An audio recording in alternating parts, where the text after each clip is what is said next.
عذاب قبر جو ہے یا قیامت کے آنے سے پہلے کا عذاب برحق ہے. اسے آپ عذاب قبر کہیں، اسے آپ عذاب برزخ کہیں، اسے آپ کچھ بھی نام دیں، لیکن وہ برحق ہے. حدیث میں اس کو عذاب قبر بتایا گیا ہے. حضرت عائشہ سے روایت ہے، ایک یہودی عورت ان کے پاس آئی، اس نے عذاب قبر کا ذکر کیا اور کہا اللہ آپ کو عذاب قبر سے محفوظ رکھے. اس پر حضرت عائشہ نے رسول اللہ صلی اللہ علیہ وسلم سے عذاب قبر کے بارے میں دریافت کیا. آپ نے کہا ہاں عذاب قبر برحق ہے. حضرت عائشہ کہتی ہیں پھر میں نے کبھی ایسا نہیں دیکھا کہ رسول اللہ صلی اللہ علیہ وسلم نے کوئی نماز پڑھی ہو اور اس میں عذاب قبر سے اللہ کی پناہ نہ مانگی ہو. خود رسول اللہ صلی اللہ علیہ وسلم یہ دعا پڑھا کرتے تھے، نحمدہ ونصلی علی رسولہ الکریم، اما بعد فاعوذ باللہ من الشیطان الرجیم، بسم اللہ الرحمن الرحیم. بذریعہ وحی قبر کی آزمائش کے حق ہونے کی خبر ملتی ہے انسان کو، اس لیے ہمارا ایمان ہے وحی پر اور ہم اس کو حق مانتے ہیں، حق ہی جانتے ہیں. اسماء بنت ابی بکر کہتی ہیں کہ رسول اللہ صلی اللہ علیہ وسلم خطبے کے لیے کھڑے ہوئے تو آپ نے اس آزمائش کا ذکر فرمایا جس میں ہر شخص کو قبر کے اندر مبتلا ہونا پڑے گا. جب آپ نے یہ ذکر کیا کہ ہر شخص کا قبر میں امتحان ہوگا تو مسلمان رونے لگ گئے، آہو بکا کرنے لگے، حتیٰ کہ ان کے رونے کی آوازوں سے میں نبی صلی اللہ علیہ وسلم کی بات سمجھ نہ سکی کہ آپ کیا فرما رہے ہیں، کیونکہ مائک اسپیکر وغیرہ تو نہیں ہوتے تھے. آپ بات کر رہے تھے اور صحابہ نے رونا شروع کر دیا اور رونے کی آوازوں میں آپ کی آواز دب گئی. جب ان کی آہو بکا رک گئی تو میں نے ایک قریبی شخص سے کہا کہ اللہ تیرے لیے برکت فرمائے. رسول اللہ صلی اللہ علیہ وسلم نے آخر میں کیا فرمایا تھا؟ اس نے کہا آپ صلی اللہ علیہ وسلم نے فرمایا مجھے وحی کی گئی ہے کہ قبروں میں تمہاری فتنہ دجال جیسی آزمائش ہوگی، یعنی ایک سخت ٹیسٹ ہوگا. نبی صلی اللہ علیہ وسلم نے فرمایا اگر مجھے یہ ڈر نہ ہوتا کہ تم لوگ اپنے مردوں کو دفن کرنا چھوڑ دو گے تو میں اللہ سے دعا کرتا کہ تمہیں قبر کا عذاب سنا دے. یعنی جب مردے کو دفن کرتے ہیں اور فرشتے اس کے ساتھ بات کر رہے ہوتے ہیں اور اس کا ٹیسٹ لے رہے ہوتے ہیں تو وہ باتیں جو ہیں وہ تمہیں سنوا دی جاتی، یا یہ کہ پھر اس کے بعد اگر اس کو کوئی سزا ہوتی ہے اور وہ رونا دھونا کرتا ہے تو وہ رونا دھونا سنوا دیا جاتا. ایک اور آیت بھی ہمیں عذاب قبر کے بارے میں اشارہ دیتی ہے، یہ سورۃ الانعام کی آیت ہے 93. وَلَوْ تَرَىٰ إِذِ الظَّالِمُونَ فِي غَمَرَاتِ الْمَوْتِ وَالْمَلَائِكَةُ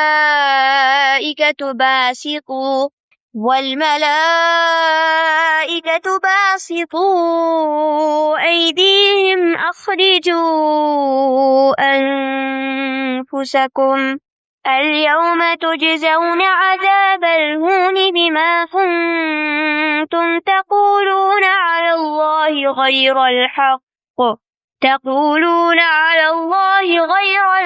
وَكُنتُمْ عَنْ آيَاتِهِ تَسْتَكْبِرُونَ. اور اگر آپ اس وقت دیکھ سکتے جب ظالم لوگ موت کی سختیوں میں گھرے ہوئے ہوتے ہیں اور فرشتے اپنے ہاتھوں کو پھیلائے ہوئے ہوتے ہیں.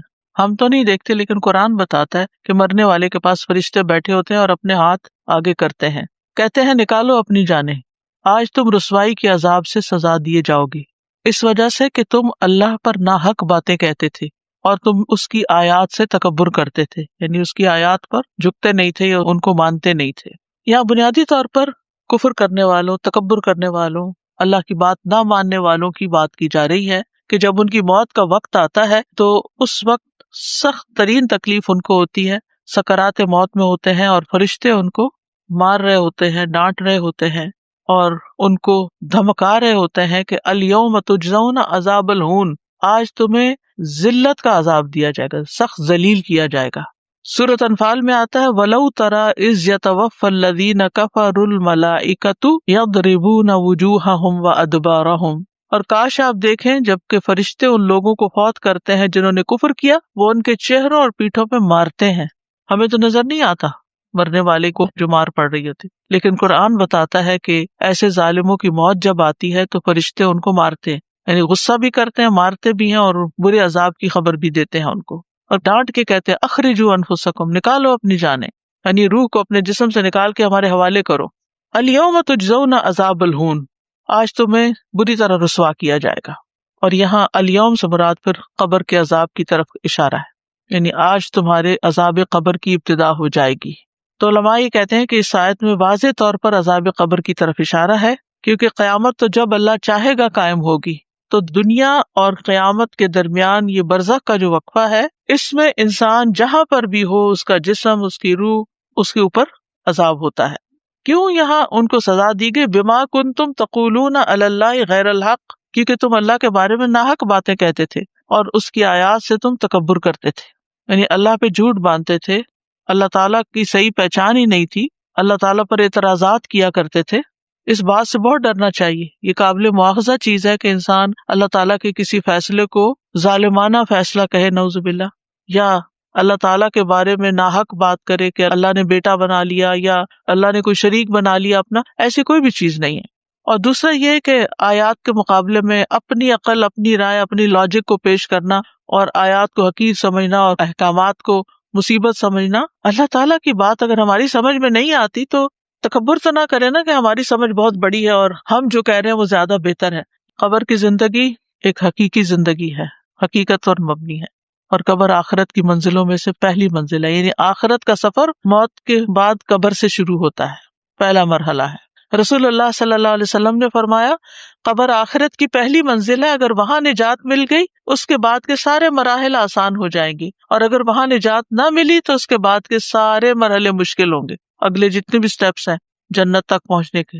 پھر آپ نے فرمایا اللہ کی قسم میں نے جتنے بھی منظر دیکھے ہیں قبر کا منظر ان سب سے ہولناک ہے۔ نبی صلی اللہ علیہ وسلم نے فرمایا قبر کو ایک مرتبہ بھیجا جاتا ہے، اگر کوئی شخص اس سے بچ سکتا تو سعد بن معاذ ہوتے۔ تو بہرحال قبر اندھیری جگہ ہے۔ رسول اللہ صلی اللہ علیہ وسلم نے فرمایا یہ قبریں اپنے رہنے والوں پر اندھیرے سے بھری ہوئی ہیں، ٹوٹل ڈارکنیس ہے، اللہ ان کو میری نماز کی وجہ سے روشن کر دے گا، یعنی میری دعا کی وجہ سے۔ صلاۃ کا لفظ ہے لیکن یہ دعا کے معنوں میں استعمال ہے، یعنی آپ دعا کرتے تھے، اور جیسا کہ پیچھے بھی ہم نے پڑھا کہ کوئی نماز ایسی نہیں ہوتی تھی جس میں آپ عذاب قبر سے پناہ نہ مانگیں۔ پھر یہ بھی یاد رکھیے کہ قبر میں انسان کی عقل کو لوٹایا جاتا، ہوش و حواس بحال کیے جاتے ہیں۔ ایک تو نا کہ کسی اندھیری کوٹڑی میں آپ ہیں اور آپ سوئے میں ہیں تو کیا فرق پڑتا ہے آپ کہاں ہیں، لیکن اگر آپ کی آنکھ کھل جائے اور آپ اٹھ کے دیکھیں تو وہ پھر تکلیف دہ ہے۔ عبداللہ بن عمر کہتے ہیں ایک مرتبہ رسول اللہ صلی اللہ علیہ وسلم نے قبروں میں امتحان لینے والے فرشتوں کا تذکرہ کیا۔ عمر رضی اللہ عنہ کہنے لگے اے اللہ کے رسول، کیا اس وقت ہماری عقل لوٹا دی جائے گی؟ آپ نے فرمایا ہاں بالکل آج کی طرح، سننے بولنے دیکھنے والے ہوگے قبر کے اندر۔ اس لیے ہم دیکھتے کہ صحابہ قبر سے بہت خوف کھاتے تھے، خاص طور پر حضرت عثمان کے بارے میں آتا ہے کہ جب کسی قبر کے پاس رکتے تو بہت روتے تھے۔ ہم بھی بعض اوقات قبرستان جاتے ہیں، یہ گزرتے ہیں، لیکن ہمارے تو کوئی آنسو نہیں آتے، کیونکہ ہمیں پتہ ہی نہیں، جو جاہل انسان ہوتا ہے یا بے شعور انسان ہوتا ہے اس کو تو ڈر نہیں لگتا، اس کے اندر وہ خشیت نہیں ہوتی۔ حضرت عائشہ فرماتی ہے میں نے عرض کیا اے اللہ کے رسول صلی اللہ علیہ وسلم، یہ امت اپنی قبروں میں آزمائی جاتی ہے تو میرا کیا حال ہوگا، میں تو ایک کمزور عورت ہوں۔ آپ نے فرمایا اللہ تعالیٰ ان لوگوں کو جو ایمان لائے ہیں قول ثابت کے ساتھ دنیا کی زندگی میں اور آخرت میں ثابت قدم رکھتا ہے، یعنی جو لوگ ایمان لاتے ہیں اللہ تعالیٰ ان کو لا الہ الا اللہ کی وجہ سے قبر کے اندر جما کے رکھے گا، وہ جواب دے پائیں گی۔ جتنا جس کا ایمان مضبوط ہوگا اتنی اس کے لیے آگے آسانی ہوگی۔ نبی صلی اللہ علیہ وسلم نے فرمایا کیا تم جانتے ہو کہ یہ آیت فَإِنَّ لَهُ مَعِيشَةً ضَنْكَ وَنَحْشُرُهُ يَوْمَ الْقِيَامَةِ أَعْمَىٰ، یہ کس کے بارے میں نازل ہوئی؟ تمہیں معلوم ہے کہ تنگ حالی کیا ہے؟ انہوں نے عرض کیا اللہ اور اس کا رسول ہی بہتر جانتے ہیں۔ آپ نے فرمایا کافر کا اس کی قبر میں عذاب سے دوچار ہونا ہے، اس ذات کی قسم جس کے ہاتھ میں میری جان ہے، اس پر 99 سانپ مسلط کر دیے جاتے ہیں۔ تو قبر میں کیڑے مکوڑے اور سانپ بھی ہوتے ہیں۔ کچھ لوگ عذاب قبر سے محفوظ رہیں گے، جیسے شہید ہونے والا، سورۃ الملک پڑھنے والا، پیٹ کے مرض میں فوت ہونے والا، سرحدوں کی حفاظت کرنے والا، جمعہ کے دن یا رات کو فوت ہونے والا۔ جمعہ کی رات ایک دن پہلے آتی ہے جمعے سے اور مغرب کے ساتھ شروع ہو جاتی۔ تو اس کے برعکس عذاب قبر پانے والے جو ہیں اس میں کفر اور نفاق والے لوگ ہیں، مشرک۔ نبی صلی اللہ علیہ وسلم اپنے گدھے پہ سوار ہو کر بنو نجار کے باغ میں جا رہے تھے۔ زید بن ثابت کہتے ہیں ہم بھی آپ کے ساتھ تھے کہ اچانک وہ گدھا بدک گیا، قریب تھا کہ آپ کو نیچے گرا دے، ایک دم رسی توڑا کے آگے بھاگا، دیکھا تو وہاں 5-6 قبریں تھیں۔ آپ نے فرمایا کہ کیا ان قبر والوں کو کوئی جانتا ہے یہ کس کی قبریں تھیں یہاں؟ ایک آدمی نے کہا میں جانتا ہوں۔ آپ نے فرمایا یہ لوگ کب مرے ہیں؟ اس نے کہا یہ لوگ شرک کی حالت میں مرے ہیں۔ آپ نے فرمایا ان لوگوں کو قبروں میں عذاب ہو رہا ہے۔ استغفر اللہ۔ پھر اسی طرح چغل خور اور پیشاب کی چھینٹوں سے نہ بچنے والا، اس کے لیے بھی عذاب قبر۔ ابن عباس کہتے ہیں کہ نبی صلی اللہ علیہ وسلم 2 قبروں کے پاس سے گزرے، آپ نے فرمایا ان دونوں قبروں کو عذاب دیا جا رہا ہے اور کسی بڑی بات پر نہیں۔ پھر آپ نے فرمایا کیوں نہیں؟ بڑی ہی بات ہے، ان میں سے ایک شخص تو چغل خوری کرتا تھا اور دوسرا پیشاب سے بچنے کے لیے احتیاط نہیں کرتا تھا. آپ نے یہ بھی فرمایا قبر کا زیادہ تر عذاب پیشاب کی وجہ سے ہوتا ہے، بس تم پیشاب کی چھینٹوں سے بچا کرو، یعنی اپنی طہارت کا اہتمام کیا. پھر اسی طرح خیانت کرنے والا جو ہے، استغفر اللہ، یعنی اللہ کے مال میں سے کچھ چیز چرا لینا. نبی صلی اللہ علیہ وسلم کا ایک غلام تھا، مدعم اس کا نام تھا. جب وہ خیبر فتح ہوا تو بہت سے مال غنیمت میں باغات تھے اور گائے، اونٹ اور اس طرح کی چیزیں جو زرعی زمینیں وغیرہ تھی. تو لوگ نبی صلی اللہ علیہ وسلم کے ساتھ واپس لوٹے وادی القرا کی طرف، تو آپ کا غلام ساتھ تھا. تو اس دوران جب نبی صلی اللہ علیہ وسلم کا کجاوا اتار رہا تھا وہ، تو ایک تیر آ کے اس کو لگا. تو لوگوں نے کہا شہادت مبارک کو اس کو. آپ نے فرمایا ہرگز نہیں، اس ذات کی قسم جس کے ہاتھ میں میری جان ہے، جو چادر اس نے خیبر کے دن تقسیم ہونے سے پہلے مال غنیمت سے چرائی تھی، وہ اس پہ آگ کا شعلہ بن کے بھڑک رہی ہے. یہ بات سن کے ایک آدمی 2 تسمے لے کے نبی صلی اللہ علیہ وسلم کی خدمت میں حاضر ہو گیا. کہنے لگا یہ چیز میں نے اٹھائی تھی. آپ نے فرمایا یہ بھی آگ کا ایک یا 2 تسمے بنتے ہیں. تو اللہ کے مال کی حفاظت بھی کرنی چاہیے اور اس میں سے کچھ چرانا نہیں چاہیے. پھر جھوٹ بولنے والا، نبی صلی اللہ علیہ وسلم کو خواب میں دکھایا گیا تھا کہ ایک شخص کی باچھ چیری جا رہی تھی کیونکہ وہ بہت ہی جھوٹا تھا. ایک جھوٹی بات کرتا، اس سے وہ جھوٹ نقل کیا جاتا یہاں تک کہ دنیا کے کونے کونے میں پہنچ جاتا. قیامت تک اس کو یہ سزا ملتی رہے گی. پہلے زمانے میں تو یہ جھوٹ کونے کونے تک پہنچانا بڑا مشکل تھا، لیکن آج آپ ایک جھوٹی بات کر دیں، استغفر اللہ، اور وہ اس طرح پھیلتی ہے جنگل کی آگ کی طرح. تو اس لیے بہت احتیاط کی ضرورت ہے. غلط بیانی نہیں کرنی چاہیے، خاص طور پہ سوشل میڈیا پر. باقاعدہ لوگ ویڈیو بنانے بیٹھ جاتے ہیں، جھوٹی خبریں. کل میرا ایک پروگرام تھا ریڈیو اسٹیشن پر، تو بعد میں بات چیت ہو رہی تھی، تو میں ان سے ایسے اپنی انفارمیشن کے لیے پوچھ رہی تھی کہ آپ لوگ خبریں کہاں سے لیتے ہیں. تو انہوں نے بتایا کہ ہم نے واشنگٹن پوسٹ کی سبسکرپشن لی ہوئی ہے، فلاں فلاں جگہ کی، لیکن ہم فلاں کنٹری سے کوئی خبر نہیں لیتے کیونکہ وہاں پر اکثر خبریں فیبریکیٹڈ ہوتی، جھوٹ ہوتی. ایک جھوٹ عام 1 on 1 کسی کے ساتھ جھوٹ بولنا ہے وہ بھی غلط ہے، لیکن ایک جھوٹ پوری قوم کے ساتھ بولنا اور پھر اس کا خبروں میں، اخباروں میں چھپ جانا اور بندے بندے کا پڑھنا یا ٹیلی ویژن پہ نشر ہونا، افسوس کے ساتھ یہ مسلمانوں کا کردار ہو گیا آج. یعنی دوسرے کے بارے میں جھوٹا پروپیگنڈا شروع کر دے، بغیر تحقیق کے باتیں آگے پہنچانا. اس میں تو بہت کم لوگوں کو میں نے دیکھا ہے جو بچے ہوئے ہیں. اچھا بعض اوقات کیا ہوتا ہے کہ اوپر ٹائٹل کچھ اور دیا ہوتا ہے صرف یعنی لوگوں کے اٹینشن گریب کرنے کے لیے، اور نیچے بالکل کچھ اور ہوتا ہے. تو یہ بھی ایک جھوٹی دعوت ہے نا، یعنی جھوٹ بولا آپ نے، یہ جو آپ اوپر کہہ رہے ہیں غلط بیانی کی اندر کیا ہے.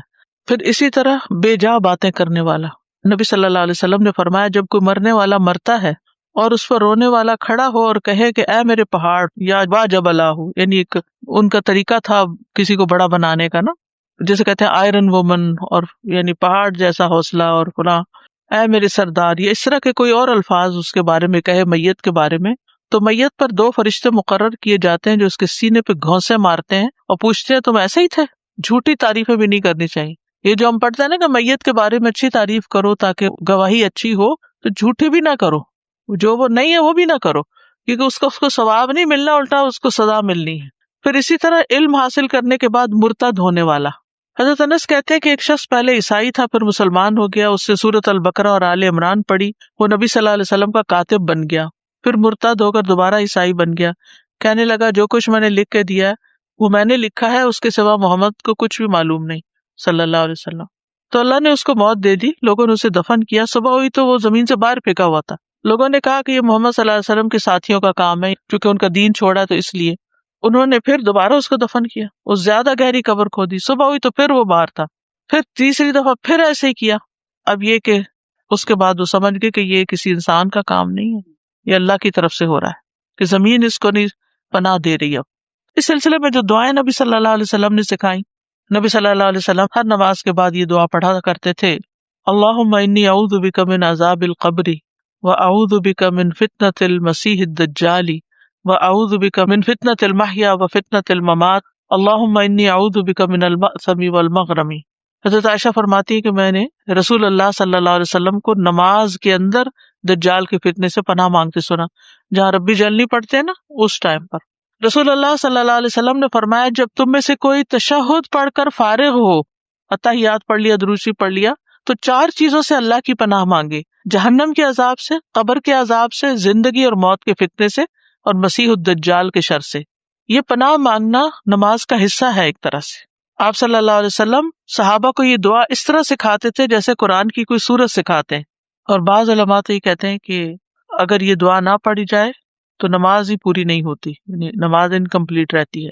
پھر ایک اور دعا ہے اللہم انی اعوذ بک من البخل واعوذ بک من الجبن واعوذ بک ان ارد الی ارذل العمر واعوذ بک من فتنۃ الدنیا واعوذ بک من عذاب القبر. اے اللہ میں تیری پناہ میں آتا ہوں بخل سے، اور میں تیری پناہ میں آتا ہوں بزدلی سے، اور میں تیری پناہ میں آتا ہوں کہ میں ناکارہ عمر میں پہنچا دیا جاؤں، اور میں تیری پناہ میں آتا ہوں دنیا کی آزمائش سے اور قبر کے عذاب سے. صحابہ اپنے بچوں کو یہ دعا سکھایا کرتے تھے. ایک اور دعا ہے اللہم انی اعوذ بک من فتنۃ النار وعذاب النار وفتنۃ القبر وعذاب القبر ومن شر فتنۃ الغنی ومن شر فتنۃ الفقر واعوذ بک من شر فتنۃ المسیح الدجال. اے اللہ بے شک میں تیری پناہ میں آتا ہوں آگ کے فتنے سے اور آگ کے عذاب سے، قبر کے فتنے سے اور قبر کے عذاب سے، اور غنا یعنی امیر ہونے کی آزمائش کے شر سے، اور فقر کی آزمائش کے شر سے. یعنی دونوں ایکسٹریم پر ہو تو بہت مشکل ہوتا ہے. اور میں تیری پناہ میں آتا ہوں جھوٹے مسیح کے فتنے کی برائی سے، یعنی مسیح الدجال کے فتنے سے. ایک اور دعا ہے اللہم رب جبرائیل و میکائیل و رب اسرافیل اعوذ بک من حر النار ومن عذاب القبر. اے اللہ جبرائیل اور میکائیل کے رب اور اسرافیل کے رب، میں تیری پناہ لیتا ہوں آگ کی تپش سے اور قبر کے عذاب سے. صحیح بخاری کی ایک اور روایت ہے اللہم انی اعوذ بک من الکسل والحرم والمأثم والمغرم ومن فتنة القبر وعذاب القبر ومن فتنة النار وعذاب النار. اے اللہ یقیناً میں تیری پناہ لیتا ہوں سستی سے بچنے کے لیے، بہت زیادہ بڑھاپے سے، گناہ سے، قرض سے، قبر کی آزمائش سے، قبر کے عذاب سے، اور آگ کی آزمائش سے اور آگ کے عذاب سے. پھر ہے اللہم انی اعوذ بک من الکفر والفقر وعذاب القبر. اے اللہ بے شک میں تیری پناہ لیتا ہوں کفر سے اور فقر سے اور قبر کے عذاب سے. اللہ سبحانہ وتعالی ہم سب کو اس سے محفوظ رکھے.